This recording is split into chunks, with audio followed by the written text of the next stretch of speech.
You feel it, don't you? That slight tightness in your chest the moment someone asks you for a favor. Your brain screams no, but your mouth smiles and says, of course. We call this kindness. We call it being a good person. But if we look at the architecture of your psyche, this isn't kindness. It's a survival mechanism. This is the nice guy syndrome, or the people pleaser's paradox. It is the belief that if you just sacrifice enough of yourself, the world will finally love you back. But the world doesn't work like a vending machine. You cannot insert coins of self-betrayal and expect affection to drop out. Today, we are going to map out exactly why your niceness is actually a form of manipulation, and how it is slowly erasing who you are. You were not born this way. No child comes into the world refusing to be held. Hyperindependence is not a personality trait. It is a trauma response disguised as a strength. It usually begins in the quiet moments of childhood, not necessarily from abuse, but from neglect. Emotional neglect is not about what happened to you. It is about what didn't happen. You reached out and nobody was there. You cried and it was inconvenient.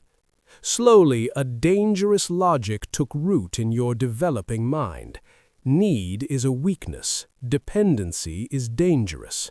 So you made a silent vow to yourself, a contract written in the invisible ink of your subconscious. I will never need anyone again. You began to view assistance as a debt you couldn't afford to pay. You built a wall, not to keep others out, but to keep your vulnerability in. You became the easy child, the mature one, the one who fixes everything but asks for nothing. But here is the cost of that contract. When you refuse to be a burden, you also refuse to be known.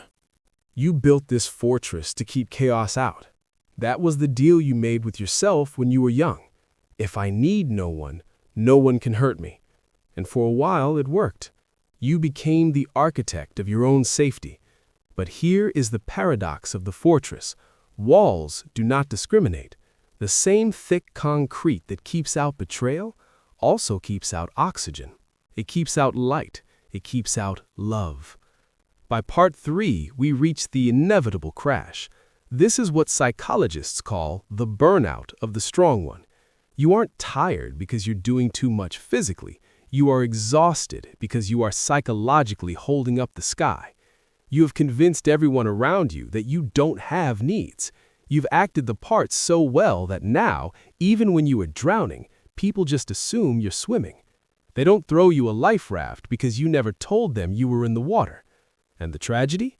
You start to resent them for not reading your mind. You sit in the silence of your room, feeling a profound loneliness that screams, "Why does nobody check on me?" forgetting that you trained them not to. This is the cost of hyperindependence. It is not freedom. It is solitary confinement disguised as strength. This is where the shift happens. We stop chasing. We stop running. The moment you realize that silence isn't an absence of noise, but a presence of peace, the walls of the prison turn into the walls of a sanctuary. Your energy is currency. You spent years throwing it at people who couldn't count. Now you invest it back into the machine. The Japanese art of Kintsugi teaches us that the break is part of the history, not the end of the object. Your trauma lines are where the gold goes. You are not damaged goods. You are a map of survival. When you finally re-enter the world, you do not return as a beggar seeking approval. You return as an architect bringing a blueprint. You are different now, dangerous, focused, and finally, whole.